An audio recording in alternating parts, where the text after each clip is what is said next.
e chamou ela e disse assim: minha velhinha, prepara aqueles bolinhos que só você sabe fazer, amanteigadinhos, redondinhos, tão cheirosinhos. Então a vovó pegou a tigela e começou a colocar os ingredientes. Colocou farinha, ovos e começou a mexer, mexer, mexer. Quando os bolinhos estavam prontos, ela levou para as salas. O tempo passou e eles ficaram prontos, mas eles estavam muito, muito, muito quentes. Então a vovó colocou a bandeja perto da janela. E o tempo passava, passava, mas havia um bolinho muito impaciente. Esse bolinho rolou da bandeja, caiu no tapete da sala e de lá foi parar na cozinha. Da porta da cozinha, rolou pela estrada e foi até a floresta. O bolinho cansado parou numa moita para descansar.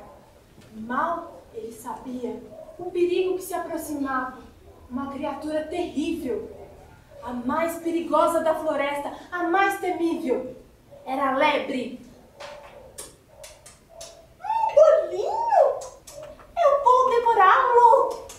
O bolinho quis se defender. Não, dona Lebre, não me coma. Deixe que eu conte como eu vim parar nessa floresta. Vou lhe contar com uma canção. Eu sou um bolinho redondo e fofinho, de grão recheado na mão da faca. Me deixava esfriar, eu fui de olhete. Agora me pegou, o senhor me pegou. E você, dona Lebre, vai me pegar. O bolinho de repente escapou e foi mais adentro da floresta, achando que lá ficaria seguro. O que ele não sabia é que uma criatura, pior ainda que a lebre, muito mais perigosa, se aproximava. Era nada mais, nada menos que o lobo mau.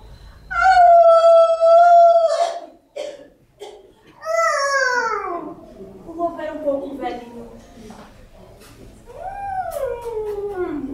Um bolinho? Haha! Eu vou devorá-lo! Ah! Não, lobo, disse o bolinho. Não me devore. Deixe que eu conte como eu vim parar nessa floresta tão perigosa.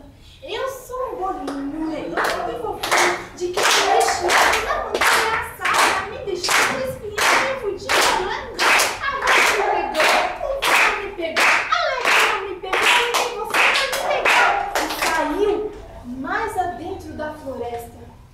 O que o bolinho não esperava é que mais perigoso que a lebre e mais perigoso que o lobo era uma criatura muito ardilosa, a raposa.